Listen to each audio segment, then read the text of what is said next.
It was one of the best days of her life. Her company had just been acquired. She was in New York City. She was celebrating. She stepped into the shower and felt something. A lump.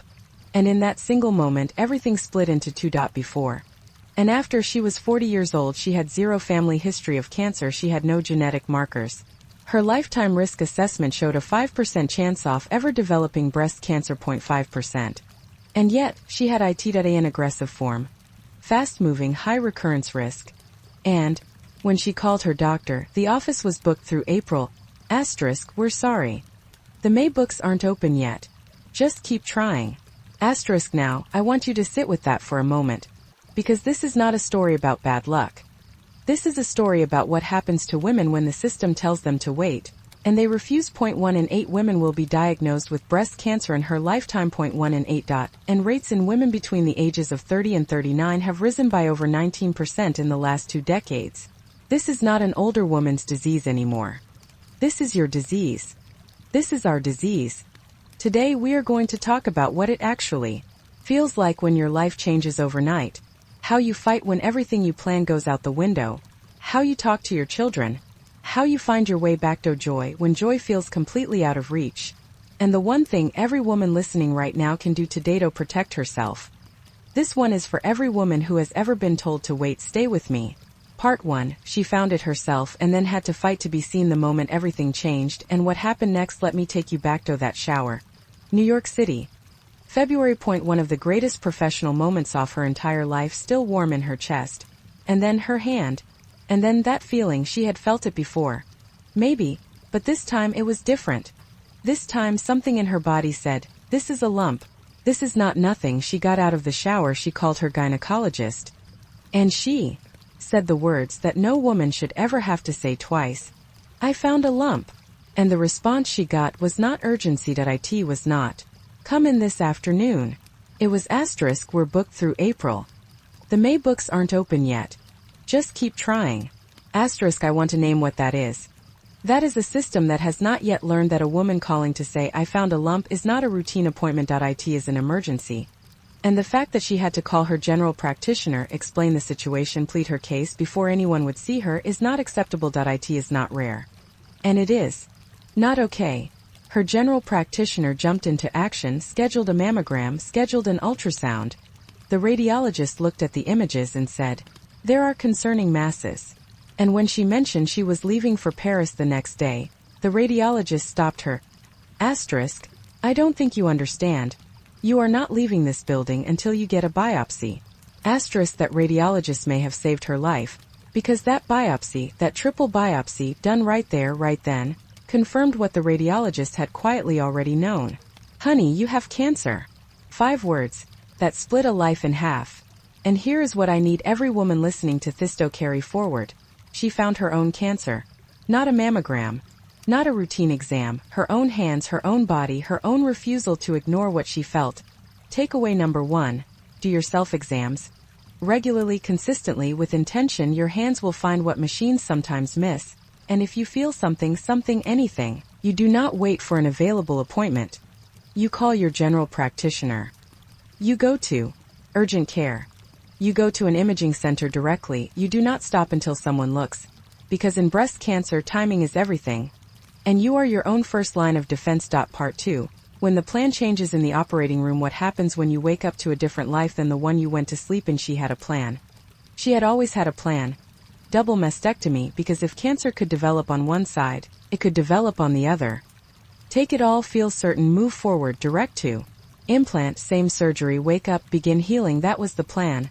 The biopsy showed her cancer had not spread to her lymph nodes. Good news. The surgery was scheduled. The team was assembled. The path was clear. And then she woke up. And the path was gone during the surgery. They found it. Her cancer had spread to her lymph nodes. The direct-to-implant plan was off the table. The gentle recovery arc was replaced with aggressive chemotherapy, radiation. A reconstructive road that would stretch not months, but years. She woke up to a different life than the one she had gone to sleep in. And I think this moment, this specific moment, is one of the most important things I want to talk about today, because we talk a lot about the moment of diagnosis, the shock, the fear, the initial avalanche, but we don't talk enough about the moments that come after, when the plan changes, when the pivot is forced. When everything you organized and prepared for is suddenly irrelevant. She described her response in a way that I think is one of the most honest things I have ever heard. Cancer had met its match. It had no business messing with me. Not because she wasn't afraid. Not because she didn't have dark days. But because she made a decision, a deliberate, conscious daily decision that she was going to fight. That every day was a plan of attack. That she was going to cross off infusions and days of radiation like marks on a prison cell wall, point one by one, day by day. Moving forward, because forward was the only direction she was willing to go. Takeaway number 2. When you are in the middle of something you cannot control the controllables. Make the lists you can make. Organize the appointments you can organize. Choose what you wear to chemo. Choose what snacks you bring. Choose who gets a phone call and who gets a text. Choose to share your story in a way that gives it purpose. These are not small things. These are the anchors that keep you tethered when everything else is water.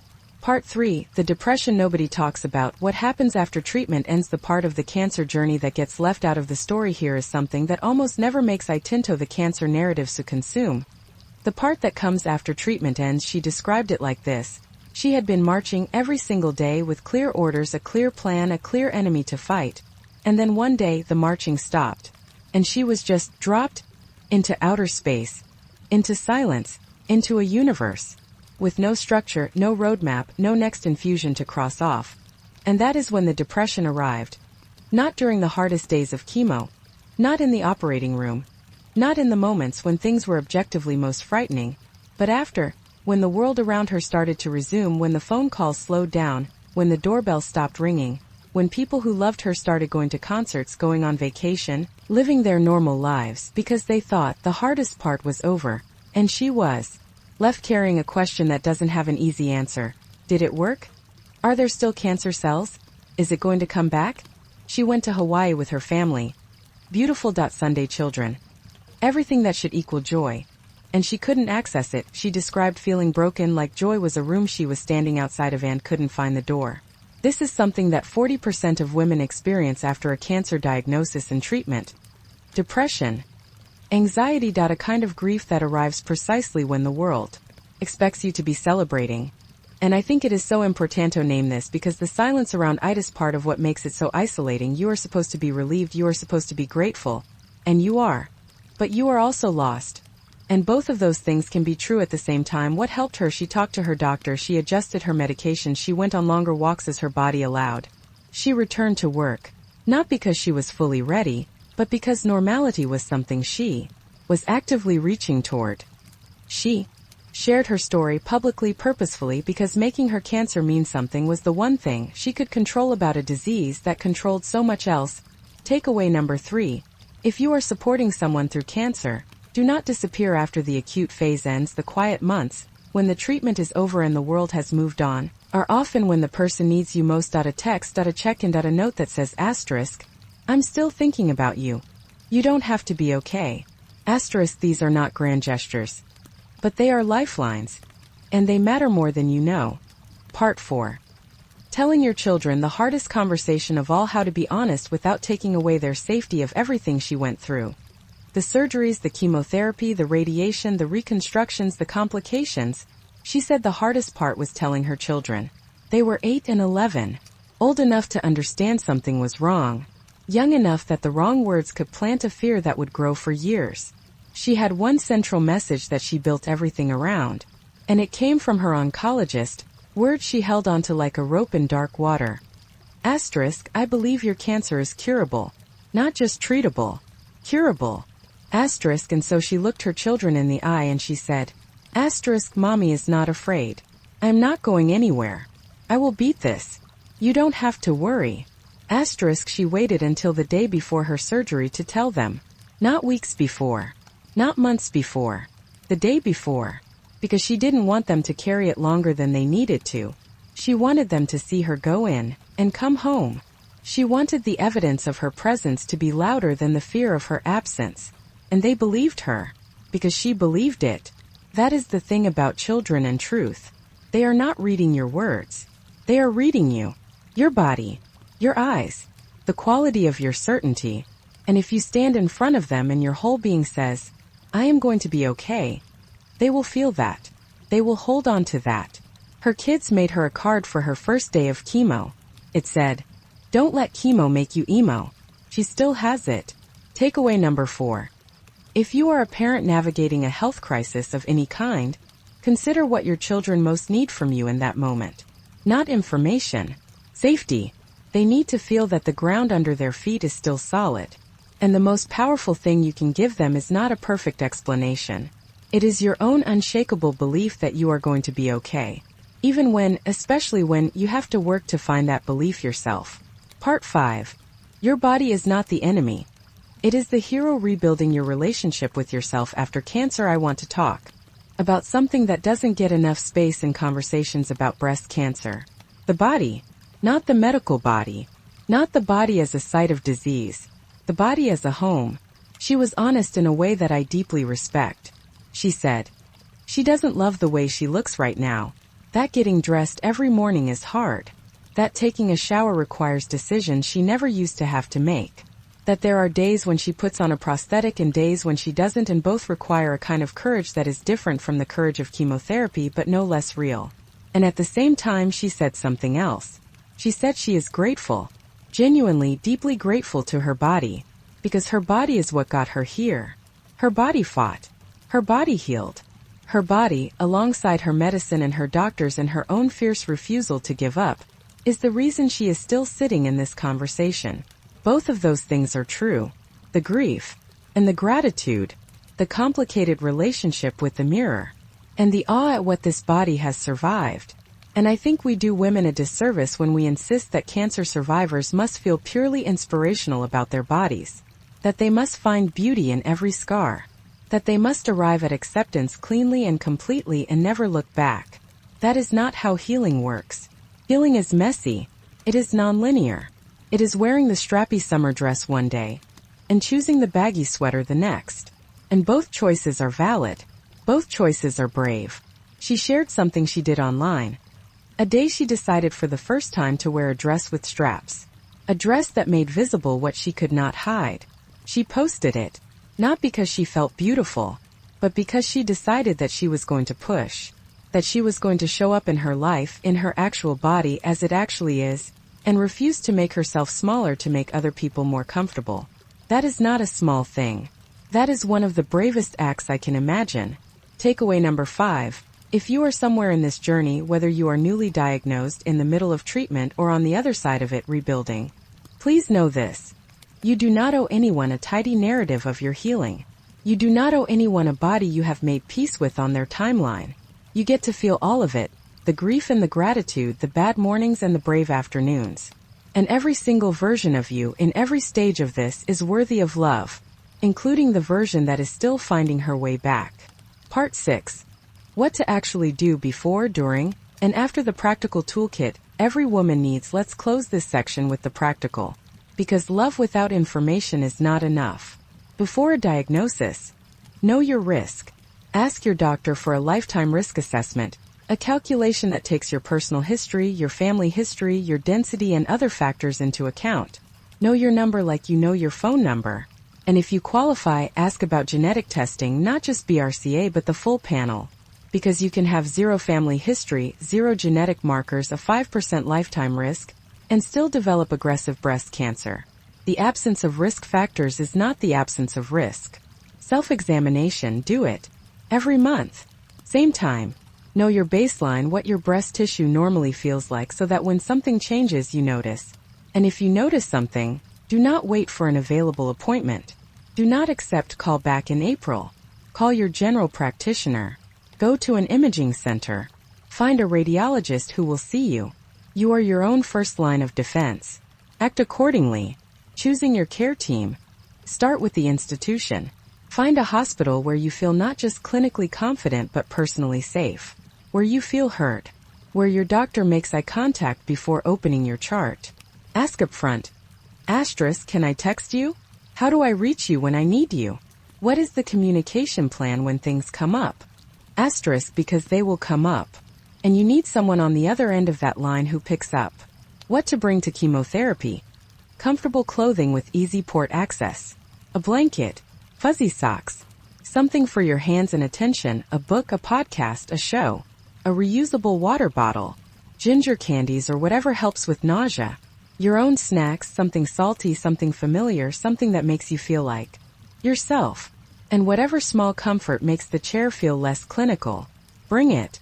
Every time. Without apology. How to support someone going through it. Show up for the quiet months. Not just the surgery. Not just the first round of chemo. The Tuesday 3 months in when no one has called in 2 weeks and the person is sitting alone wondering if everyone has forgotten. Show up then. A text. A note.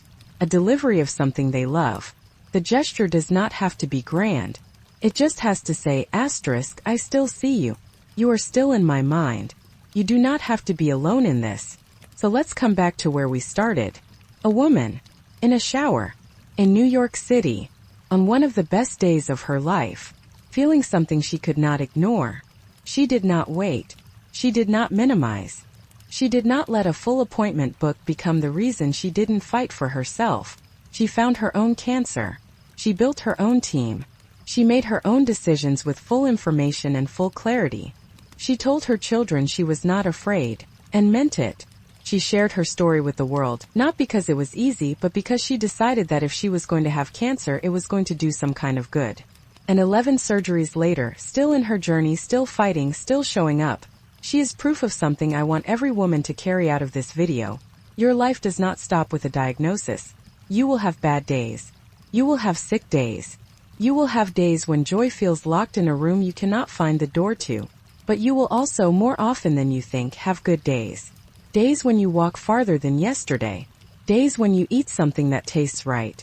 Days when your children make you laugh so hard you forget, just for a minute, what your body is fighting. Those days are real. They are coming. And they are worth fighting for. Here is what I want you to carry from everything we talked about today. 1. 1 in 8 women will be diagnosed with breast cancer in her lifetime. Know your risk. Know your body. Do your self-exams. And do not let anyone tell you to wait when your gut says now. 2. When the plan changes, and it will change, control the controllables. Make the list you can make. Organize the corner of your life that will stay organized. And leave room deliberately, consciously, for the pivot. 3. The depression that comes after treatment ends is real, it is common, and it is not a sign that you have failed. Talk to your doctor. Adjust as needed. And give yourself the time that healing actually requires. 4. If you love someone who is going through this, do not disappear after the headlines. Show up for the quiet months. That is when it matters most. 5. Your body is not the enemy. It is the hero of this story. Even on the days when you do not love the way it looks. Even on the days when getting dressed is its own act of courage. Your body is fighting for you. Every single day. And it deserves your gratitude, even before it has fully earned your peace. And here is the thread that connects all of this to everything we talk about on this channel. Secure love, the kind that holds, the kind that lasts, the kind that shows up even when it is hard, starts with showing up for yourself. With trusting your own body enough to listen when it speaks. With refusing to be dismissed by a system that has not yet learned to take women's pain seriously. With building a life, even in the hardest chapters, that is still recognizably yours. If this video touched something in you today, I want to hear from you. Drop a comment below and tell me, what is one thing you are going to do differently after watching this? Maybe it is scheduling a mammogram. Maybe it is doing a self-exam tonight. Maybe it is texting a friend who is quietly going through something and hasn't heard from you in a while. Whatever it is, I want to know. And if you know a woman who needs to hear this story, please share this video with her. Because 1 in 8 women will face this. And every single one of them deserves to face it with information, with community, and with the unshakable knowledge that they are not alone. Thank you so much for being here. I'll see you next week.